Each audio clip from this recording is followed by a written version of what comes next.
Dunyodagi ko'p odamlar bu san'at asarini ko'rmasdan o'lib ketadi. Chunki ular animeni multfilm deb o'ylaydi.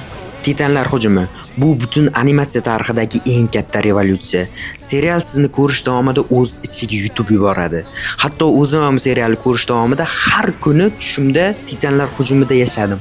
Titanlarga yem bo'layotgan odamlar, talanayotgan shaharlar va azob-uqubatlarni ko'rib, ko'zimda yosh bilan uyg'ondim. Sal qisqa aytib beradigan bo'lsam, odamlar 100 yillardan buyon titanlardan himoyalanish uchun katta-katta devorlarni qurishgan bo'ladi va 100 yil davomida ular tinchgina devor orqasida yashagan bo'ladi. Titanlar esa devordan ichkariga kira olmaydi.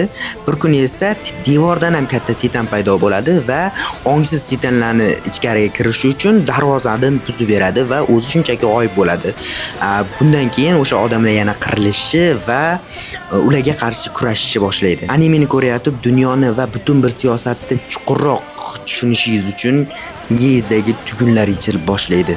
Siz qanaqa seriallarni yaxshi ko'rasiz, qanaqa filmlarni yaxshi ko'rasiz bilmadim, lekin yer yuzidagi har bir tirik jon bu animatsiyani ko'rishi kerak. Bu masterpiece ko'rishi kerak. Agar siz o'zbek tilida ko'rmoqchi bo'lsangiz, profilimdagi linkdan o'tib mana shu kod orqali yuklab olsangiz bo'ladi yoki o'zingiz shunchaki Google dan topib qidirib ko'ringlar iltimos.